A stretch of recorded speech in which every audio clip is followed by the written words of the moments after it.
a mentally ill man fatally shot his family and himself in a triple murder-suicide. At around 10 a.m. on Sunday the 19th of November, authorities responded to a residence at 129 East 9th Street in Lorain, Ohio to complete a welfare check after receiving reports from neighbours of loose dogs wandering outside the home. When officers arrived at the apartment, they found the upstairs door open, and upon entry they found 4 bodies inside with gunshot wounds. Authorities said that 29-year-old Tyler Young shot his 24-year-old wife Skylar Young, their 4-month-old son Bandon Young, and his 9-year-old stepdaughter Angel Isaac before turning the gun on himself. Investigators said they found Tyler in the living room with a gunshot wound to the head, and a 9mm firearm beside him used to shoot himself and the family. Authorities said they believe the killings took place some point between 1 a.m. and 10 a.m. on Sunday, adding there was no reports of gunshots in the area. Tyler's family said that Tyler was schizophrenic and fighting demons in his mind. In May of 2023, he was arrested on domestic abuse charges after slapping and choking Skylar in a business parking lot while she was 26 weeks pregnant with Bandon. However, the following month Skylar recanted a statement, claiming that she may have had a flashback to a prior incident. The case went ahead and was presented to a grand jury in Lorain County, which chose not to indict Tyler. A 29-year-old man is behind bars for assaulting an elderly man with a baseball bat, causing serious injuries.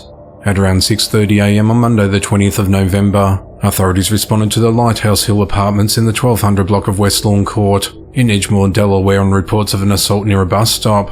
When officers arrived, they found a 64-year-old male who had sustained multiple injuries to his upper body. The victim was transported to Christiana Medical Center in a critical condition. During the investigation, police learnt that the suspect Rafael Murillo had fled the scene on foot towards Governor Prince Boulevard. Additional units responded to the area and located Rafael a short distance away.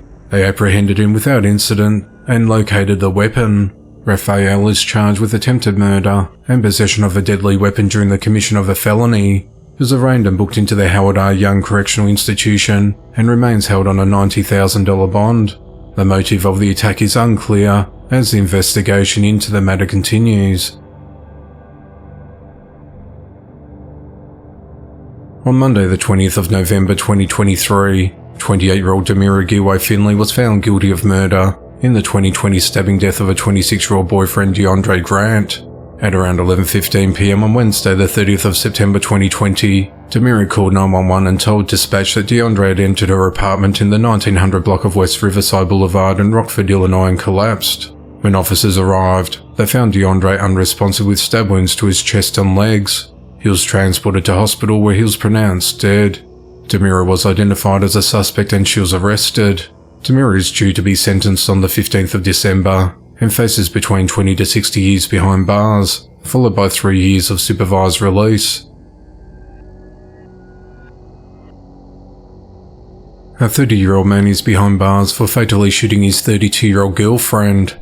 At 11:23 p.m. on Sunday the 19th of November, authorities responded to a residence in the 1100 block of Julia Avenue in Albany, Georgia on reports of shots fired. When officers arrived, they entered the premises and found Akeisha Warren unresponsive with multiple gunshot wounds, and she was pronounced dead at the scene. During the investigation, authorities determined that the victim's boyfriend, Rico LaShawn Hall, shot Akeisha and fled the scene in a white Nissan Altima. Officers later received a report that Rico had wrecked the vehicle on DeShort Road in Sassa, located roughly 13 miles away, and left the wreck on foot. At around 4:30 a.m. on Monday the 20th of November, authorities spotted Rico about 2 miles from the crash scene, strolling down Highway 82 near Mark's Melon Patch, heading back towards Albany. He was taken into custody but refused to speak to officers regarding the homicide. Rico's been charged with murder, aggravated assault and possession of a firearm during the commission of a crime. He's held at the Doherty County Jail. The motive of the attack is unclear as the investigation into the matter continues.